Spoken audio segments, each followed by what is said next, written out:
le référendum est un test.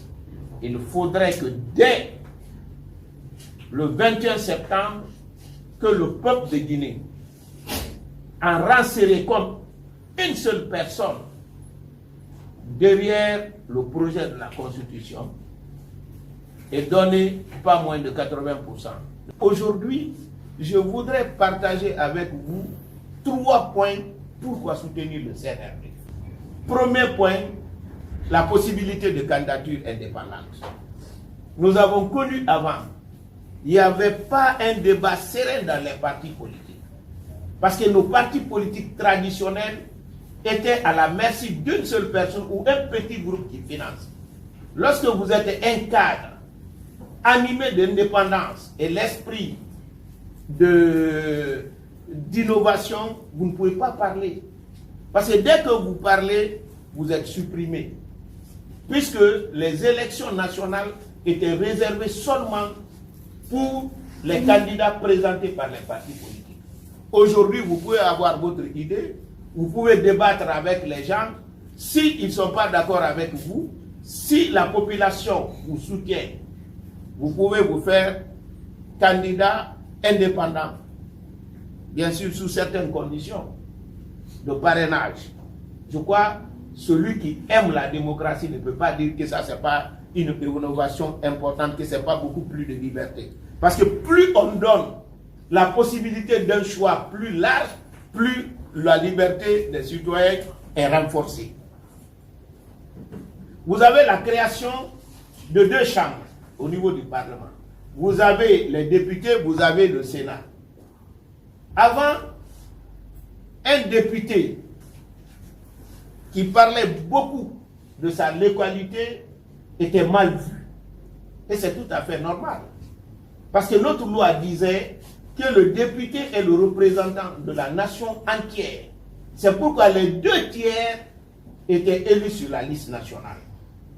Mais aujourd'hui, les députés vont représenter la nation, les sénateurs vont représenter les localités. Donc on voit de plus près le problème de localité des citoyens de cette localité qu'avant. Personne ne peut me dire que ça, ce n'est pas une innovation importante. Vous avez la volonté de couverture universelle. Et ça a déjà commencé. Mais maintenant, c'est une loi. Pas n'importe laquelle, la constitution qui l'impose au gouvernement. Et le président Mamadi Doumbouya a déjà fait un pas important. Aujourd'hui, les fonctionnaires et les retraités bénéficient déjà d'une couverture de santé de 80%. Quand vous devez payer 1 million, vous ne payerez que 200 000. Il y a la gratuité de l'éducation, le droit de pétition. Ça n'existait pas avant. Quand il y a un problème, les citoyens peuvent signer les pétitions. À un certain nombre, ça peut influencer la décision du gouvernement. La reconnaissance des avantages aux anciens présidents de la République. Les gens minimisent ce point. Parce que souvent, ce qui pose problème chez nous, on veut une chose et son contraire. Quand quelqu'un est au pouvoir, on veut l'alternance. Mais au même moment, on veut que ce dernier aille en prison. Vous voulez qu'il quitte, mais son point de chute que vous préparez pour lui, c'est la prison.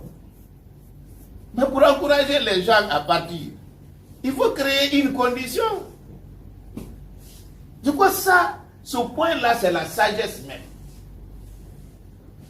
C'est pourquoi cette disposition va encourager les gens à céder librement le poste après avoir rempli valablement leurs fonctions de président.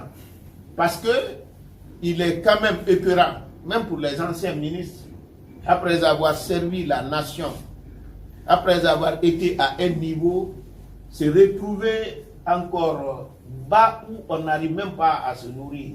Ça ne donne même pas une bonne image au pays.